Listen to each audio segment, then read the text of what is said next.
ชีวิตស្ត្រីមេផ្ទះពេលថ្ងៃអាទិត្យចាជាទូទៅមិនដែលបានតែងខ្លួនទេតែម្នាក់ឆ្លៀតពួកអីរៀងចង់ស្អាតតាំងពី spray បាញ់មុខសេរ៉ូមគ្រីមលាបមុខក៏ខ្ញុំប្រើ B Soma ពួកអី brand ហ្នឹងគឺស័ក្តិសមសម្រាប់ខ្ញុំបបៅដោះកូនអញ្ចឹងណាប្រើដោយសុវត្ថិភាពសម្រាប់ cushion ក៏ខ្ញុំប្រើ B Soma ដែរដោយសារវាបានពីរមុខងារវាជួយការពារកម្ដៅថ្ងៃផងហើយនឹងធ្វើជាម្សៅទំនាស់ផងដែរពេលដែលតប់ cushion សពផ្ទៃមុខហើយគឺខ្ញុំយកក្រែមយើងយកមកលាបអញ្ចឹងបងប្អូនដើម្បីឲ្យវា glow ហើយ pink លើមុខយើងស្អាតហើយយើងយក shape ដើម្បីមុខយើងចេញពីពេលដាក់ក្រែមលើថ្ពាល់ហើយគឺយកប៉ងតប់ឲ្យសពទៅលើថ្ពាល់យើងអញ្ចឹងណាហើយខ្ញុំប្រើម្សៅផាត់ Dior ពីលើផាត់ហើយគឺដាក់ផ្នែកដាក់អីតិចតួចអញ្ចឹងណាហើយគូចាមគូអីចឹងទៅ make up នេះគឺរបៀបស្លន់ទេគឺបញ្ញាប់ចាដោយសារតែកូនឲ្យតែថានាំដើរលេង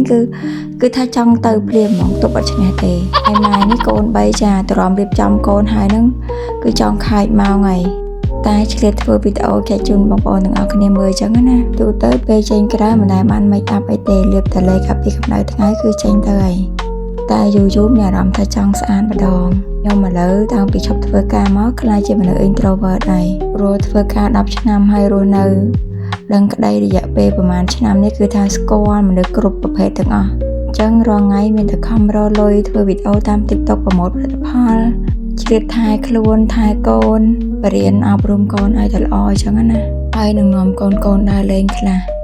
ក្អែកមួយជាក្អែក10រាប់អានបានទេកុំស្គាល់គឺថាល្អជាងពេលដែលយើងធ្វើការមានចំណូលមានលុយគឺយើងល្អពេលដែលយើងឈប់ធ្វើការនៅផ្ទះមើលថែទាំកូនជន់យើងដល់បាតមនុស្សខ្លះទៀតគឺអាត្មានិយមលោភលន់កេងប្រវ័ញ្ចត្រចៀកសពឹសពុលជួយតែទាមទារសំណងអាណិតតែបង្កប់អារម្មណ៍ចំអកតាតតែច្រណែនឈ្នានេះអញ្ចឹងបានថាបើបានជួបមនុស្សល្អ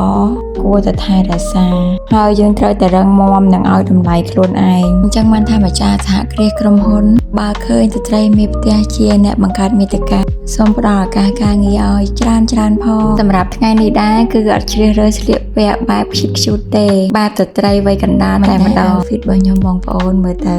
រ៉េតឲ្យម៉ានដែរមើលទៅសាមញ្ញទេប៉ុន្តែតនសម័យដែរដោយសារអាវហ្នឹងវាមាន20ផាត់ផាយអញ្ចឹងណាខ្ញុំពីចិត្តតែងខ្លួនឲ្យស្អាតនិយាយត្រង់ឲ្យតែពេលបានតែងខ្លួនចេញក្រៅម្ដង